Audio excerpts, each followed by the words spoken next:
पर जी जब जीव अपने स्वरूप का बोध कर लेता है तो आत्मा और परमात्मा एक हो जाते हैं या अलग रहते हैं? शीशा ऐसे रख देते हैं तो हम दो हो गए ना।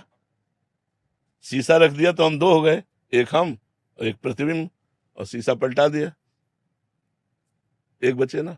और जहां देव भाव मुक्त हुआ, आत्म स्वरूप को प्राप्त हुआ, तो माया रूपी दर्पण हटा, तो बचा कौन?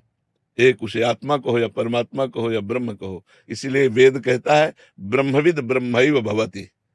जो ब्रह्म को जान लेता है वो ब्रह्म स्वरूप हो जाता है, क्योंकि वो ब्रह्म स्वरूप था, वो ब्रह्म स्वरूप है, वो ब्रह्म स्वरूप रहेगा। आप सब ईमानदारी से बताओ, अपने को यही मानते हैं कि नहीं मानते? तो यही है प्रतिबिंब। ये हटा कि आप वही देखो। गोस्वामी जी बड़ी प्रवीणता से लिख रहे हैं, हे प्रभु, जिसको आप जानना चाहते हो वही जान पाता है, और जो आपको जान पाता है वो आपका स्वरूप हो जाता है, वो ब्रह्म स्वरूप हो जाता है। तो फिर वहां दो नहीं रहते। सवाल हल तभी माना जाएगा जब एक रहेगा।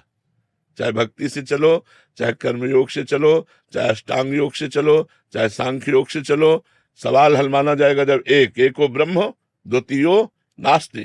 तो ये बात जब तक भजन नहीं करोगे, साधना नहीं करोगे, तो क्यों का अंत हो सकता है क्या? हमें क्यों का अंत नहीं होता है। इसलिए आप सुलझ करके समझिए, वो परमात्मा ही जब खेलना चाहता है, ये माया में शब्द है, क्योंकि माया से युक्त होकर ही खेल होता है, और जब वो शांत शयन करना चाहता है तो सबको समेट लेता है। ये भी माया में उत्तर है, लेकिन माया मुक्त उत्तर ये है कि ऐसा कभी हुआ ही नहीं। अब हम जो शब्द बोलेंगे वो सबकी समझ में, ये सृष्टि कभी हुई ही नहीं। योग वासिष्ठ, ये सृष्टि कभी हुई नहीं, ये तुम्हें भास रही है।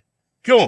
क्योंकि अज्ञान से युक्त हो, और ज्ञान से युक्त हो जाओ तो केवल ब्रह्म, दूसरा है ही नहीं। एको ब्रह्म द्वितीयो नास्ति। यह शास्त्रीय उत्तर।